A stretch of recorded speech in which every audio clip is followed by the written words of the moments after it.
में हो रहा है कि झूठ फैला। इधर संसद में बवाल मचा, उधर आज शीतकालीन सत्र के आखिरी दिन सरकार और विपक्ष की टी पार्टी की तस्वीरों ने जनता को हैरान कर दिया, क्योंकि सियासी लड़ाई लड़ने वाले नेता आपस में बैठ के चाय पी रहे थे। इस टी पार्टी में पीएम मोदी भी थे, प्रियंका वाड्रा भी थी, वहां हंसी मजाक भी चल रहा था, माहौल बहुत लाइट था। सत्र के खत्म होने पर लोकसभा स्पीकर ने सबको चाय पे बुलाया था। इस बैठक में पीएम मोदी, प्रियंका वाड्रा, बाकी विपक्ष के नेता ठहाके लगाते दिखे। सोशल मीडिया पर कई लोगों ने लिखा कि देखिए, एक राहुल गांधी के नहीं होने से कितना माहौल अच्छा हो जाता है। कई लोग लिख रहे थे, क्योंकि वो जब मीटिंग में थे पिछली बार, कुछ ऐसी मीटिंग हुई थी सबके साथ, बहुत तनाव दिख रहा था सबके चेहरे पे। इस बार देखिए, पीएम मोदी भी हंस रहे हैं, प्रियंका वाड्रा भी हंस रही हैं, सब हंसी मजाक चल रहा है, बड़ा लाइट माहौल है।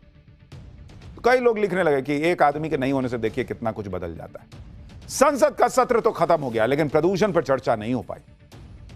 आजकल कहते कहते सत्र ही निकल गया, लेकिन प्रदूषण की सुध किसी ने नहीं। अब जब सत्र खत्म हो गया तो संसदीय कार्य मंत्री कांग्रेस पर ठीकरा फोड़ रहे हैं। उधर कांग्रेस ने सरकार पर सब डाल दिया है। सुनिए जरा दोनों। एक विषय रह गया था, हम लोग पोल्यूशन पे चर्चा करना चाहते थे, अपोजिशन में मांगा था, बाद में कांग्रेस ने बोला कि पोल्यूशन इंपॉर्टेंट नहीं है, चर्चा नहीं करेंगे, हंगामा किया, तो पोल्यूशन पे हम चर्चा नहीं कर पाया। ये थोड़ा सा मलाल रह गया, नहीं हो पाया, होना चाहिए। मैंने एक रिक्वेस्ट भी डाली है कि अगले सेशन में हम कर लें इसको। मैंने पहले ही कहा, ये शीतकालीन सेशन नहीं, ये प्रदूषणकालीन सेशन है। कौन डिस्कस करेगा? बोलने देंगे तब ना, बोलने ही नहीं देते हैं। इन नेताओं की प्रायोरिटी की लिस्ट में पोल्यूशन हो तब तो चर्चा हो, और चर्चा करके भी क्या हो जाएगा? सवाल ये, पब्लिक तो ये पूछ रही है, बॉस चर्चा करके क्या कर लीजिएगा? जो करना है वो पहले करके तो दिखाते। इतने साल से हो नहीं रहा। संसद के अंदर प्रदूषण पर बहस नहीं हुई, लेकिन होती तो क्या ही हो जाता। उसका ट्रेलर भी आपको दिखाता हूं। सपा सांसद आर.के. चौधरी कह रहे हैं कि दिल्ली समेत देश में प्रदूषण के लिए हिंदुओं के अंतिम संस्कार और होलिका दहन जिम्मेदार हैं। सुनिए जरा। पूरे देश में लाशें जलाई जाती हैं, और लाशें जलती हैं तो कार्बन डाइऑक्साइड निकलता है, कार्बन मोनोऑक्साइड निकलता है, और कार्बन जलता है, नहीं ऑक्सीजन जलता है, खपत होती है। ये तो उल्टा हुआ। ऐसे लाशें जलती हैं, और हमारा एक त्यौहार है होली दहन का। पूरे देश में कम से कम 5 करोड़ स्थानों पे एक साथ होली दहन होता है। उससे कार्बन डाइऑक्साइड निकलता है, ऑक्सीजन निकलता है, और नई ऑक्सीजन का खपत होती है, कार्बन डाइऑक्साइड, कार्बन मोनोऑक्साइड निकलता है, उससे नुकसानदायक है। तो कहीं ना कहीं हमारा जो देश है वो पर्यावरण पर बहुत गंभीर नहीं है। इन लोगों के मन में हिंदुओं के आस्था को लेकर किस तरह का भाव है, आप इन बयानों से समझ सकते हैं। लाशें जलाई जाती हैं इसलिए प्रदूषण हो रहा है। लाशें क्या खाली दिल्ली में जल रही हैं, खाली नोएडा में जल रही हैं, भर देश में नहीं जल रही। और अगर सब जगह लाशें जल रही हैं और उसी से प्रदूषण हो रहा है, तो बाकी जगह AQI क्यों नहीं दिल्ली जैसा है? होलिका दहन होली में हुआ, अभी दिसंबर में इनको उससे प्रदूषण दिख रहा है। हिंदू को गाली देने का एक ट्रेडिशन बन गया है। सारी कमी हिंदू त्योहार, हिंदू इसमें, हिंदू उसमें निकाल दो। इसीलिए लोग दिवाली में पटाखे फोड़ने लग गए बॉस, यही सब देख देख के कि पूरा साल तो सुधरना है नहीं, दिवाली में आएंगे लोग ज्ञान देने के पटाखा मत फोड़ो, उससे प्रदूषण होता है। फोड़ लिए, अगले दिन 2 दिन के बाद जो है पटाखे नहीं चले। अब कौन सा पटाखा चल रहा है? रोक लिए क्या ये लोग? एक तरफ संसद में यह सब बवाल हुआ, उधर आप देखिए कि कैसे नीतीश कुमार से जुड़े बुर्का कांड को लेकर मुसलमानों को भड़काया जा रहा है। बुर्का कांड पर बवाल अब बिहार से होते होते पूरे देश में फैल गया भाई। कश्मीर में पीडीपी की महिला कार्यकर्ताओं ने सड़क पर उतरकर नीतीश कुमार के खिलाफ प्रदर्शन किया, कश्मीर में। इस बीच पीडीपी प्रमुख महबूबा मुफ्ती की बेटी इल्तिजा मुफ्ती ने नीतीश कुमार के खिलाफ पुलिस में शिकायत दर्ज करा दी। महबूबा मुफ्ती की बेटी कैसे नीतीश कुमार को चेतावनी तक दे रही है, कैसे महबूबा मुफ्ती इस बुर्का विवाद को द्रौपदी के चीर हरण से जोड़ दी हैं। सुनिए जरा दोनों को। एक मुख्यमंत्री ने एक औरत का निकाब, उसका पर्दा छुआ, आपको कोई हक नहीं बनता आप हमारा नकाब, आप हमारे हिजाब को हाथ भी लगाए। अगली बार अगर आपने हमारे हिजाब या नकाब को हाथ लगाया, हम मुसलमान औरतें आपको ऐसा सबक सिखाएंगी जो आप जिंदगी भर, प्लीज एक मिनट, जो आप जिंदगी भर भूलेंगे नहीं। और हम मुसलमान औरतें ही आपको वो सबक सिखाएंगे जो आपको जिंदगी भर याद रहेगा। इसलिए consider this as your final warning. जो गिरिराज सिंह जैसे जो बीजेपी के लीडर हैं, वो यहाँ कौरव राज बनाना चाहते हैं, राम राज नहीं, कौरव राज, जिसमें कौरवों ने द्रौपदी का बड़ी महफिल में कपड़े उतारे दिए थे। तो मुझे लगता है गिरिराज जी की मेंटालिटी वही कौरवों वाली है, जहां पर औरतों की कोई इज्जत नहीं है, क्योंकि द्रौपदी तो मुसलमान नहीं थी, उसने तो नकाब नहीं पहना था, और उसके बावजूद उसके कपड़े उतारे गए और बड़ी महफिल में उतारे गए, और यही कौरव गिरिराज जैसे लोग उस वक्त तालियां बजा रहे थे, हंस रहे थे। तो आज भी वही काम कर रहे हैं। बुरके पर जो बवाल चल रहा है उसमें ओवैसी भी पीछे नहीं रहना चाहते। इस विवाद में ओवैसी की पार्टी भी कूद गई। एआईएमआईएम के नेता और महाराष्ट्र के औरंगाबाद से सांसद रहे इम्तियाज जलील ने नीतीश कुमार को धमकी देते हुए क्या कहा है, सुनिए जरा। एक तरफ बुरके पर विवाद नहीं थम रहा, दूसरी तरफ बंगाल की बाबरी मस्जिद को लेकर भी लगातार माहौल गर्म है। पश्चिम बंगाल के मुर्शिदाबाद में जहां बाबरी मस्जिद की नींव डाली जा रही है, वहां दूसरे जुमे पर भी भारी भीड़ जुटी। दावा है कि करीब 2.5 लाख मुसलमान यहां पहुंचे। बंगाल के मुर्शिदाबाद में कैसे बंगाल के नए ओवैसी ने मुसलमानों को अपनी तरफ एकजुट कर लिया है, जरा देखिए ग्राउंड रिपोर्ट।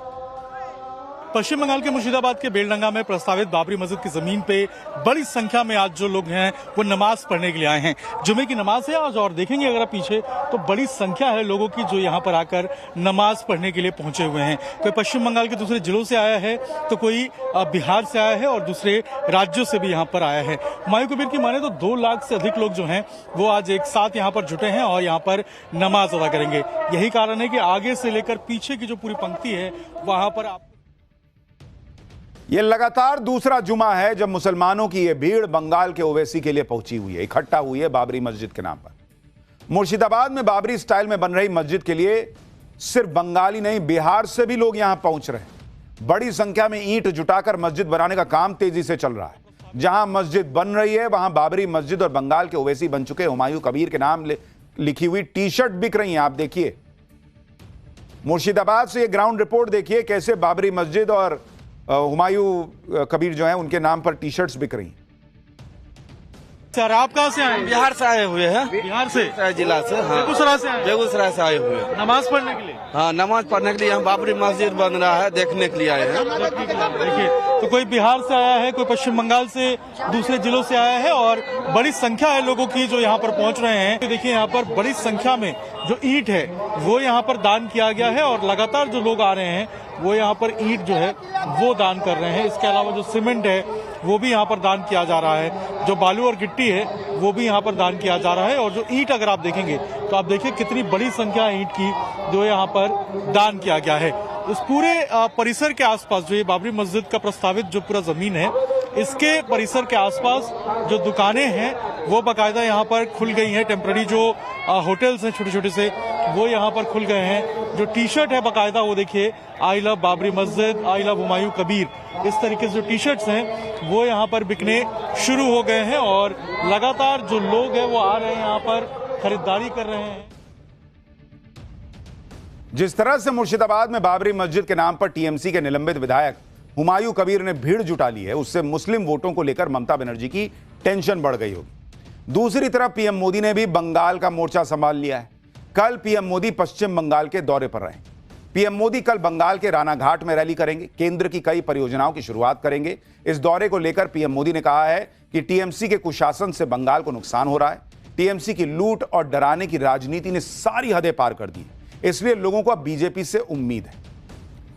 तो पूरे देश में जो पॉलिटिक्स चल रही है वो किस दिशा में जा रही है आपको दिख रहा है, लेकिन एक बड़ा सवाल है कि बांग्लादेश किस दिशा में जा रहा है। पाठशाला में अब अगला चैप्टर, बांग्लादेश में कट्टरपंथियों ने आग लगा दी। मुनीर का प्लान, यूनुस का एक्शन, मोदी का जवाब तैयार है क्या? पर्दे के पीछे से बांग्लादेश को क्यों जला रहा है मुनीर? क्या है असल प्लान? यूनुस मुनीर के अंदर पीएम मोदी का ऐसा खौफ बांग्लादेश में कभी भी शुरू हो जाएगा मिशन धुरंधर क्या? अब इसका चैप्टर। जब से बांग्लादेश में यूनुस ने कट्टरपंथियों को सिर पर चढ़ाया, तब से कहा जा रहा था कि ये कट्टरपंथी बांग्लादेश में आग लगाएंगे, देख लेना। और ठीक यही बांग्लादेश में पिछले कई दिनों से हो रहा है। कट्टरपंथियों ने बांग्लादेश को फूंक डाला है।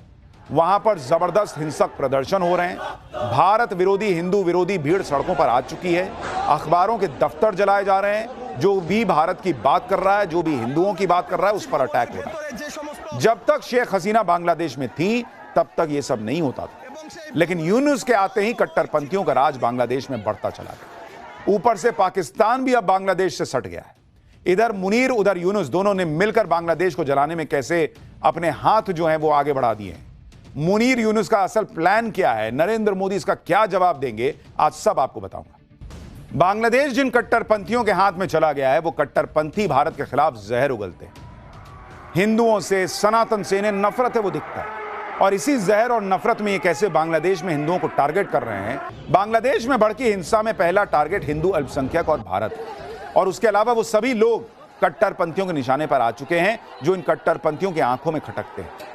बांग्लादेश का हाल यह है कि कट्टरपंथियों की भीड़ ने बांग्लादेश के उन बड़े अखबारों को निशाना बनाया जो यूनुस की कट्टरपंथी सरकार की नीतियों के खिलाफ बिना डरे खबरें छाप रहे थे। देखिए, अखबार का ऑफिस जला दिया भाई। ये तस्वीरें ढाका में बांग्लादेश के सबसे बड़े अंग्रेजी अखबार डेली स्टार के हेड ऑफिस की है, जहां कट्टरपंथियों की भीड़ ने आग लगा दी। 30 से ज्यादा पत्रकार बिल्डिंग के अंदर फंस गए, जिन्हें सेना के दखल के बाद बचाया जा सका। कट्टरपंथियों ने इसी तरह अंग्रेजी अखबार न्यू एज के एडिटर नूरुल कबीर को घेर कर उन पर हमला कर दिया, जो बांग्लादेश में छपने वाले अखबारों की संस्था एडिटर्स काउंसिल के अध्यक्ष भी हैं और यूनुस सरकार को उसकी नीतियों के लिए अक्सर घेरते रहते हैं। इसी तरह बांग्लादेश के पॉपुलर अखबार प्रोथोम अलो के दफ्तर में पहले जमकर तोड़फोड़ की और फिर उसमें आग लगा दी। बांग्लादेश में भड़की इस हिंसा के पीछे जो सबसे बड़ी वजह है वो है एक छात्र नेता उस्मान हादी की मौत। उसके बारे में भी आपको बताता हूं। 32 साल का शरीफ उस्मान बिन हादी बांग्लादेश के कट्टरपंथी संगठन इनकलाब मंच का प्रवक्ता था। वो पिछले साल जुलाई में शेख हसीना सरकार के खिलाफ हुए प्रदर्शनों में कट्टरपंथियों का बड़ा चेहरा बनकर उभरा था। इन प्रदर्शनों की वजह से शेख हसीना सरकार का तख्ता पलट हुआ और शेख हसीना को देश छोड़ना पड़ा। उस्मान हादी भारत को दुश्मन देश की नजर से देखता था और अक्सर भारत के खिलाफ जहर उगलता था। बांग्लादेश में अगले साल फरवरी में होने वाले चुनाव में उस्मान हादी ढाका 8 से चुनाव लड़ने की तैयारी में था। हाल ही में उस्मान हादी ने ग्रेटर बांग्लादेश का नक्शा सर्कुलेट करने की वजह से सुर्खियां बटोरी थी। इस नक्शे में भारत के कुछ इलाकों को बांग्लादेश में दिखाया गया था, लेकिन 12 दिसंबर को उस्मान हादी को ढाका में बाइक पर आए हमलावरों ने गोली मार दी। हमले के वक्त उस्मान हादी ई रिक्शा में बैठकर कहीं जा रहा था। हमले के बाद हादी को ढाका मेडिकल कॉलेज ले जाया गया। हालत नाजुक होने पर इलाज के लिए सिंगापुर भेजा गया, लेकिन इलाज के दौरान उसकी मौत हो गई। अब यह भी देखिए कि जिस हादी की मौत के बहाने बांग्लादेश को हिंसा की आग में झोंक दिया गया है, उसमें भी भारत के खिलाफ माहौल बनाने के लिए कहा जा रहा है कि उस्मान हादी की हत्या का मुख्य आरोपी भारत भाग गया है। बांग्लादेश में जिस तरह से भारत विरोधी, हिंदू विरोधी हिंसा हो रही है, उसके पीछे मुनीर और पाकिस्तान का दिमाग होने का आरोप लग रहा है, क्योंकि इस बार बांग्लादेश में भड़का हिंसा का पैटर्न पिछले साल जुलाई में भड़की हिंसा से भी ज्यादा सोचा समझा और खतरनाक लग रहा है। कहा जा रहा है कि मुनीर और आईएसआई का मंसूबा बांग्लादेश में हिंसा भड़काकर कट्टरपंथियों को सत्ता में बिठाने का है, क्योंकि शेख हसीना के देश छोड़ने के बाद उनकी पार्टी आवामी लीग की पकड़ पहले ही कमजोर हो चुकी है और आवामी लीग पर बैन लगाकर उसके चुनाव में उतरने का रास्ता पहले ही बंद हो चुका है। इस सब के बीच शेख हसीना के बाद बांग्लादेश की दूसरी बड़ी नेता मानी जाने वाली खालिदा जिया की हालत भी नाजुक बनी हुई है, जिसकी वजह से उनकी पार्टी बांग्लादेश नेशनलिस्ट पार्टी भी कमजोर दिख रही है। उस पर कट्टरपंथी नेता शरीफ उस्मान हादी की मौत ने मुनीर और आईएसआई को अपना प्लान एक्टिवेट करने का मौका दे दिया। खबर है कि आईएसआई ने अपने पुराने सहयोगी और बांग्लादेश के कट्टरपंथी संगठन जमाते इस्लामी को निर्देश दिया है कि वो आंदोलन को लीड न करे बल्कि पीछे रहकर इसे हवा दे। इसके पीछे मकसद यह है कि आंदोलन में स्थानीय लोग दिखने चाहिए ताकि आंदोलन स्वाभाविक लगे।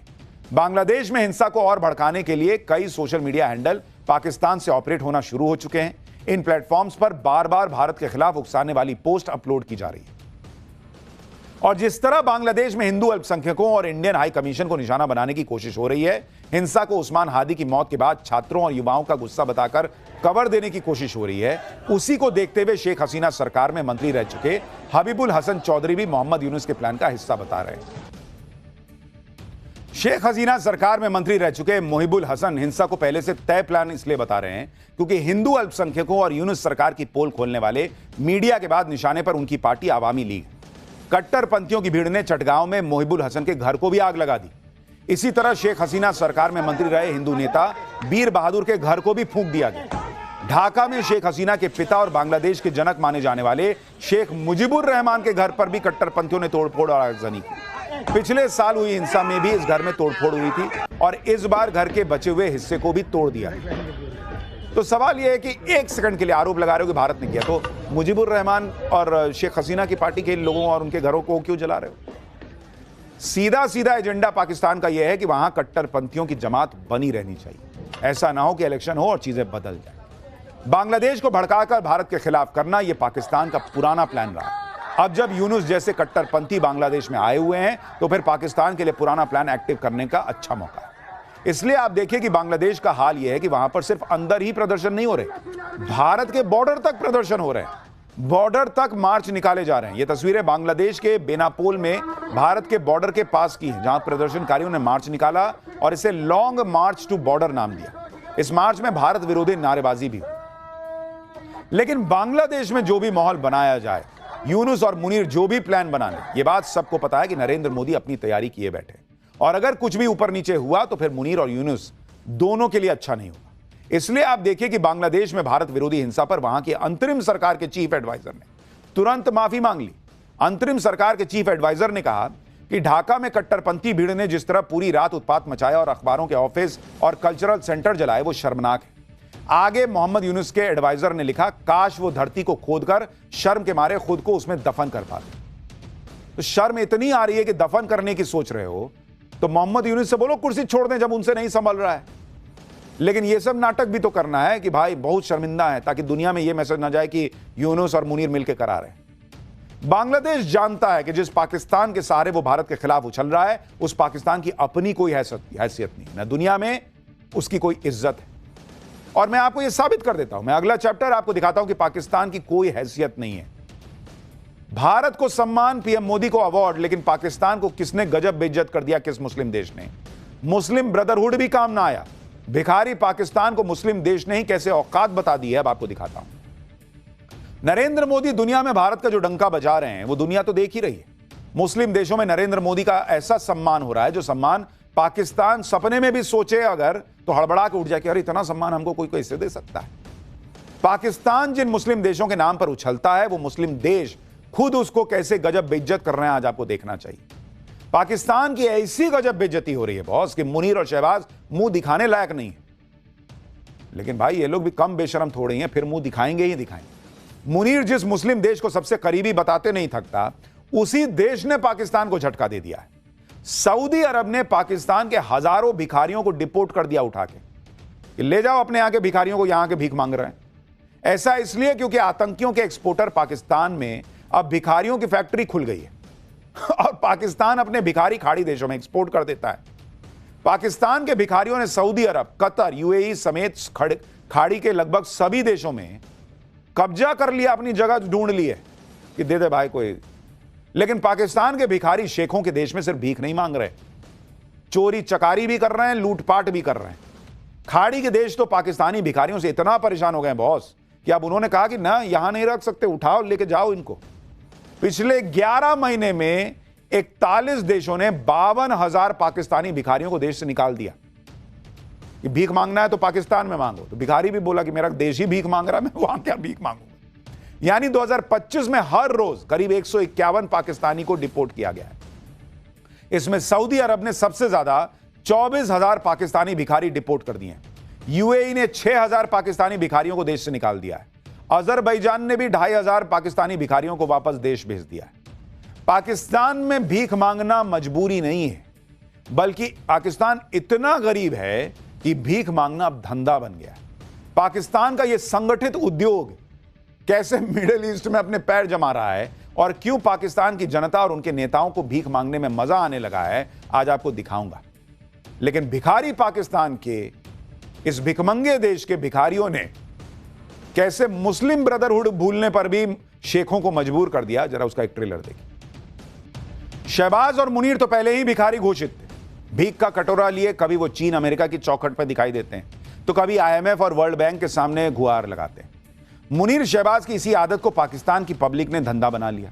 पाकिस्तान में इतने भिखारी हो गए हैं कि अब वो वीजा लेकर विदेशों में भीख मांग रहे हैं। सऊदी अरब पाकिस्तानी भिखारियों की सबसे पसंदीदा जगह बन गया। यहां भीख मांगने वाला हर दूसरा शख्स पाकिस्तानी निकल आता है। दरअसल सऊदी अरब में मुसलमानों के सबसे पवित्र शहर मक्का और मदीना है। हर साल यहां लाखों लोग हज और उमरा करने आते हैं। इन्हीं लोगों के साथ पाकिस्तानी भिखारी भी पहुंच रहे हैं और सड़कों पर, फुटपाथ पर डेरा जमा लिया है। इन पाकिस्तानी भिखारियों में पुरुषों के साथ महिलाएं भी शामिल हैं। मक्का और मदीना में पाकिस्तानी भिखारी आपको आसानी से दिख जाएंगे। देखिए, मक्का में एक पाकिस्तानी महिला भिखारी को पुलिस वाले भगा रहे हैं, लेकिन सऊदी में पाकिस्तानी भिखारियों ने ऐसे पांव जमा लिए हैं कि अब उन्हें पुलिस से भी डर नहीं लगता। यह हाल तब है जब सऊदी अरब में भीख मांगना अपराध है। देखिए वहां क्या हो रहा है।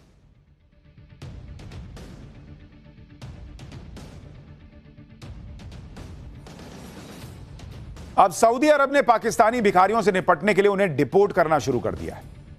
आप भी देखिए कि सऊदी अरब में पाकिस्तानी भिखारी कितनी बेशर्मी से भीख मांगते हैं, वो सामने दिखने लगा है। पाकिस्तान के भिखारियों को डिपोर्ट किए जाने की खबर पाकिस्तानी चैनलों की हेडलाइन बन रही है। जो चैनल्स अभी तक सऊदी अरब को अपना बिरादर बताते थे, देखिए अब वही पाकिस्तानी चैनल सऊदी अरब के इस एक्शन पर छाती पीट रहे हैं।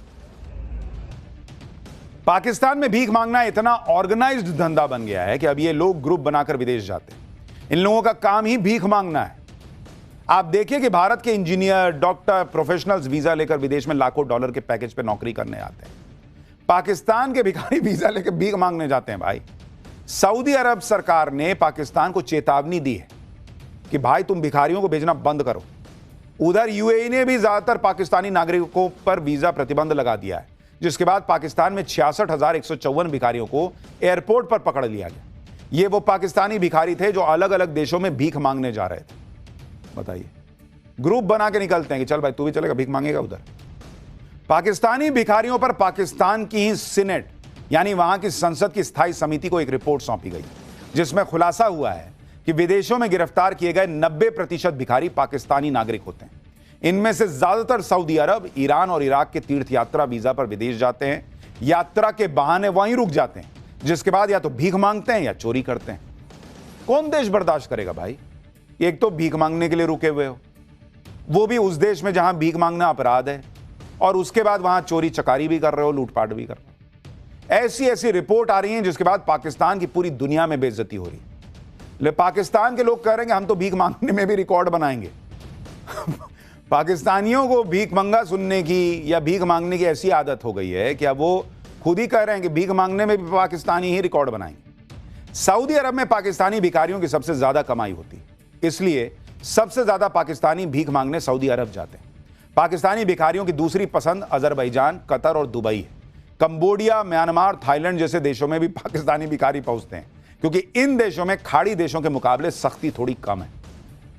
मतलब इनके भी जैसे भारतीयों के पास तो पैसा है, वो तो टूरिस्ट की तरह घूमने जाते हैं। इनका अपना भीख मांगने का डेस्टिनेशन है, कहां कहां ज्यादा पैसा मिलेगा।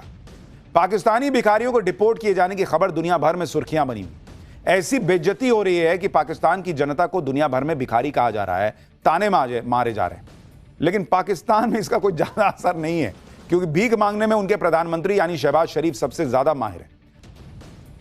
भाई, जिस देश का प्रधानमंत्री मान रहा हो कि वो जहां जाता है लोग कहते हैं ये मांगने आया होगा, ये आया होगा मांगने आया होगा, उस देश के आम लोग अगर भीख मांगने के लिए दूसरे देशों में जा रहे हैं तो इसमें क्या आश्चर्य की बात है। और ऐसा देश है कि इतनी बेइज्जती के बाद भी सुधरता नहीं। पाकिस्तान के रक्षा मंत्री ख्वाजा मोहम्मद आसिफ ने इस साल अप्रैल में मिडिल ईस्ट देशों में रह रहे पाकिस्तानी भिखारियों से जुड़ा एक डेटा शेयर किया था। ख्वाजा आसिफ ने कहा था कि अकेले सऊदी अरब में कम से कम 4,700 पाकिस्तानी भिखारियों को डिपोर्ट किया है। यह भी बताया था कि पाकिस्तान में लगभग 2 करोड़ 20 लाख भिखारी हैं। ये पाकिस्तान में जो सालाना कम से कम 42 अरब रुपए कमाते हैं। बताइए, भिखारियों के इस आंकड़े पर पाकिस्तान की टीवी चैनल्स में डिबेट तक हुई है। भाई, लोग चर्चा करने लगे भाई कि जिन्ना ने क्या भिखारियों के लिए अलग से देश लिया था क्या, कि सब इधर एक साथ रहेंगे। भाई, उधर हिंदुस्तान आगे बढ़ेगा, इधर अपन भिखारी लोग रहेंगे। पाकिस्तान के लोग भीख मांगने सऊदी अरब, कतर ऐसे देशों में क्यों जाते हैं वो आपको बताता हूं। मार्च 2025 में शारजा में एक पाकिस्तानी शख्स पकड़ा गया था, जिसके पास 14,000 दिरहम यानी 3 लाख रुपए मिले। उसने पुलिस को बताया कि 3 दिन में भीख मांगकर इतने पैसे उसने जमा किए, यानी उस पाकिस्तानी भिखारी की एक दिन में 1 लाख रुपए की कमाई हुई। इससे पहले दुबई में 127 पाकिस्तानी भिखारियों को पकड़ा गया था। इनके पास से पुलिस को 50,000 दिरहम यानी 11 लाख रुपए मिले थे। वहीं शारजा पुलिस ने भी 107 भिखारियों को इस साल के शुरुआत में गिरफ्तार किया था। शारजा में गिरफ्तार किए गए पाकिस्तानी भिखारियों के पास से 11 लाख रुपए मिलने की खबर आई थी। पाकिस्तान के भिखारियों का एक ठिकाना मलेशिया भी है। मलेशिया में भी इस साल 41 पाकिस्तानी भिखारी वापस भेजे थे, जिसमें 26 महिलाएं थी। कितने खुल के हंसते हंसते बता रही, भीख मांग के फ्लैट बना लिया, घर बना लिया, अमीर हो गए। ऐसा ही देश है पाकिस्तान बॉस। खैर, पाठशाला में अब अगली क्लास, जिसमें आपको दिखाऊंगा जिस सीक्रेट फाइल के खुलने पर इंडी गठबंधन गिरा रहा था पीएम मोदी की सरकार, वो आज सामने आई तो उसमें क्या निकला। बड़े बड़े फंस गए, ट्रंप पर मंडरा रहा महासंकट, सीक्रेट फाइल और उसकी वो तस्वीरें जिसने दुनिया में आग लगा दी है। अब इसका चैप्टर। भारत में नरेंद्र मोदी के खिलाफ माहौल बनाने के लिए कभी जेनजी को भड़काने की कोशिशें होती हैं, कभी बांग्लादेश जैसी आगजनी भारत में होने की धमकी दी जाती है, कभी सड़क पर हंगामे की बात होती है। फिर अब पिछले कुछ दिनों से सोशल मीडिया पर माहौल बन रहा था कि अरे 19 दिसंबर को राजनीतिक भूकंप आएगा जिसका केंद्र अमेरिका में होगा, और उन्होंने कहा था कि भाई मोदी सरकार ही गिर जाएगी। 19 दिसंबर को अमेरिका में सीक्रेट फाइल खुलेगी और 19 दिसंबर को पीएम मोदी का इस्तीफा देना होगा। कोई मराठी आदमी भारत का नया प्रधानमंत्री बनेगा, ऐसे दावे कर दिए गए थे। इतने बड़े बड़े दावे किए जा रहे थे कि एक बार को तो पब्लिक हैरान रह गई भाई कि 19 तारीख को क्या ही होना है। लेकिन 19 तारीख को जब अमेरिका में सीक्रेट फाइल खुलनी शुरू हुई तो क्या निकला आज आपको दिखाता हूं। लेकिन पहले आप जरा इंडी गठबंधन के नेता जो दावे कर रहे थे सुनिए एक बार क्या कह रहे थे। 19 दिसंबर को कोई एक बड़ा विस्फोट राजनीतिक होने वाला है, ऐसी चर्चा इस देश में चल रही है और उसका केंद्र बिंदु अमेरिका में है। जब भूकंप होता है तो कोई केंद्र बिंदु होता है, तो वो केंद्र बिंदु अमेरिका में है। कुछ ऐसी जानकारी सामने आने वाली है अमेरिका से, वो जानकारी सामने आने के बाद नरेंद्र मोदी सत्ता में नहीं रह सकते, इस प्रकार की चर्चा है। इंडी गठबंधन के नेता जिस सीक्रेट फाइल के आधार पर ये सारे दावे कर रहे थे, सोशल मीडिया पे माहौल बनाया जा रहा था, वो फाइल अब अमेरिका में खुलनी शुरू हो गई है और इस फाइल का नाम है एप्स्टीन फाइल्स। आज दुनिया में कोई भी ऐसा बड़ा नेता या उद्योगपति नहीं है जो एप्स्टीन फाइल के नाम से डर ना रहा। एप्स्टीन फाइल्स में बड़े बड़े नेताओं और उद्योगपतियों के गंदे और घिनौने राज छुपे होने का दावा है, जिसे अब अमेरिकी सरकार रिलीज कर रही है। इंडी गठबंधन को उम्मीद रही होगी कि एप्स्टीन फाइल्स की वजह से भारत में भी कुछ धमाका हो जाएगा, लेकिन अभी तक इस फाइल के जितने हिस्से बाहर आए हैं, अभी तो पूरी बड़ी फाइल है, खुलेगी पूरी, लेकिन अब जब खुलनी शुरू हुई और कुछ चीजें बाहर आई हैं, अभी तक भारत में तो कोई इंपैक्ट नहीं हुआ उसका, बल्कि एप्स्टीन फाइल्स की 68 तस्वीरें रिलीज होने से अमेरिका में जरूर भूचाल आ गया। अमेरिका के कई बड़े नेता और उद्योगपतियों के चेहरे बेनकाब हो गए, जिसमें मौजूदा अमेरिकी राष्ट्रपति ट्रंप भी शामिल है। ऐसे ऐसे नाम एप्स्टीन फाइल में सामने आ रहे हैं कि आप हैरान हो जाएंगे। एप्स्टीन फाइल में जो सबसे बड़ा चौंकाने वाला नाम है वो अमेरिकी राष्ट्रपति ट्रंप का है। यह तस्वीर देखिए, इसमें डोनाल्ड ट्रंप लड़कियों से घिरे नजर आ रहे हैं, लड़कियों के चेहरे छिपा दिए गए हैं। 6 लड़कियों से घिरे ट्रंप की इस तस्वीर ने अमेरिका में हंगामा मचा दिया है। इससे पहले भी ट्रंप एडल्ट फिल्म एक्ट्रेस के साथ अफेयर को लेकर विवादों में रह चुके हैं। एप्स्टीन फाइल में दूसरा बड़ा चेहरा है बिल गेट्स का। बिल गेट्स जो माइक्रोसॉफ्ट के संस्थापक हैं और दुनिया भर के एनजीओ को मदद करते रहते हैं, उनकी यह तस्वीर लोगों को हैरान कर रही है। तस्वीर में बिल गेट्स के साथ भी लड़की दिख रही है, वो जो आपको नीचे तस्वीर दिख रही है। नाबालिग लड़कियों के साथ एप्स्टीन के आलिशान मेंशन में पार्टियां हुआ करती थी। कुछ लड़कियों की उम्र तो 12 साल तक की बताई गई थी। एप्स्टीन की पार्टियों में बहुत से गंदे काम किए जाते थे जो हम आपको बता भी नहीं सकते। हालांकि बिल गेट्स की जो तस्वीर लड़की के साथ दिख रही है उसमें ऐसा कुछ अश्लील नहीं दिख रहा, लेकिन इस तस्वीर के आने के बाद सवाल उठ रहे हैं। एप्स्टीन फाइल्स की और तस्वीरें दिखाने से पहले आपको बताता हूं कि जेफरी एप्स्टीन था कौन, जिसकी पार्टियों में दुनिया के बड़े बड़े लोग आते थे। जेफरी एप्स्टीन न्यूयॉर्क का करोड़पति इन्वेस्टमेंट मैनेजर था। एप्स्टीन पर यौन शोषण और सेक्स ट्रैफिकिंग के आरोप है। पार्टियों में नाबालिग लड़कियों से यौन शोषण का आरोप है। 2005 में एप्स्टीन के कारनामों का खुलासा होना शुरू हुआ था। 50 से ज्यादा लड़कियों ने एप्स्टीन पर गंभीर आरोप लगाए। एप्स्टीन के पास लोलिता एक्सप्रेस नाम से प्राइवेट जेट भी था। इस जेट से वो नाबालिग लड़कियों को अपने विला में लाता था। 2008 में एप्स्टीन को यौन अपराध के लिए सजा मिली। 2009 में सेक्स ट्रैफिकिंग के आरोप में वो गिरफ्तार हुआ। 2019 में न्यूयॉर्क की जेल में एप्स्टीन की रहस्यमय तरीके से मौत हो गई। दुनिया के बड़े बड़े नेता, बिजनेसमैन, फिल्म स्टार, साइंटिस्ट इस रैकेट में शामिल थे। एप्स्टीन बड़े लोगों को नाबालिग लड़कियां सप्लाई करता था, यह आरोप लगा। एप्स्टीन के पास इन पार्टियों की फोटोज थी। यह बात 2019 में पब्लिक के बीच आई। यह चुनावी मुद्दा बन गया। ट्रंप ने खुद कहा था कि राष्ट्रपति बनने पर वो एप्स्टीन फाइल जारी कर देंगे, लेकिन ट्रंप के राष्ट्रपति बनने के बाद भी एप्स्टीन फाइल रिलीज नहीं हुई। ट्रंप पर दबाव बढ़ रहा था, जिसके बाद इसी साल 19 नवंबर को ट्रंप ने एप्स्टीन फाइल जारी करने के आदेश पर साइन किया। एप्स्टीन फाइल जारी करने की आखिरी तारीख 19 दिसंबर थी और इसलिए आज एप्स्टीन फाइल की तस्वीरें आनी शुरू हो गई हैं। पूरी फाइल अभी खुलेगी और क्या क्या सामने आएगा वो आपको बताऊंगा, लेकिन जिस भूचाल की उम्मीद 19 दिसंबर को इंडी वाले कर रहे थे वो तो नहीं आया अभी फिलहाल हम एक छोटे से ब्रेक के लिए रुक रहे हैं और ब्रेक के बाद हमारा स्पेशल सेगमेंट सोचा है कभी। करोड़ों लोग आईफोन यूज करते हैं, लेकिन सोचा है कभी कि आईफोन में आई जो लगा होता है पहले, उसका मतलब क्या होता है? बताऊंगा इस छोटे से ब्रेक।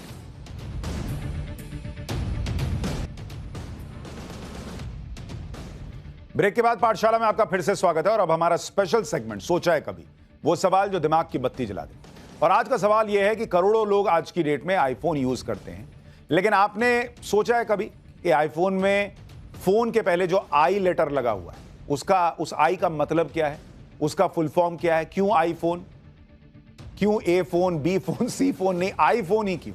आज इसके बारे में आपको बताता हूं। दरअसल इस आई अल्फाबेट की स्टोरी शुरू होती है 1998 से, जब एप्पल ने अपना iMac कंप्यूटर लॉन्च किया था। उस समय इंटरनेट धीरे धीरे लोगों के बीच पहुंच ही रहा था। तब एप्पल ने कहा था कि उसके प्रोडक्ट के आगे लगे आई के 5 मतलब हैं। इसका सबसे पहला और सबसे महत्वपूर्ण मतलब था आई से इंटरनेट। iMac उन पहले कंप्यूटर्स में से एक था जिसने इंटरनेट से जुड़ना बेहद आसान बना दिया था। इसलिए आई का एक मतलब था इंटरनेट। दूसरा मतलब था इंडिविजुअल, क्योंकि यह डिवाइस पर्सनल यूज के लिए था। तीसरा मतलब था इंस्ट्रक्ट, क्योंकि डिवाइस सीखने और सिखाने में मदद करने वाला था। आई का चौथा मतलब था इन्फॉर्म, क्योंकि यह दुनिया भर की जानकारी आप तक पहुंचा रहा था। और पांचवा और आखिरी मतलब था इंस्पायर, क्योंकि इसमें बहुत कुछ नया और क्रिएटिव था और एप्पल को लगता था इससे दुनिया इंस्पायर होगी। इसलिए iMac के बाद जब एप्पल ने आईफोन लॉन्च किया तो उसमें भी आई लेटर को बरकरार रखा। हालांकि आज की आधुनिक दुनिया में एप्पल का कहना है कि उसका ये आई स्टैंड करता है इनोवेशन के लिए। अब ऐसी जानकारी मिलने के बाद आप भी कह सकते हैं ओह आई सी। आज के लिए इतना ही, नमस्कार।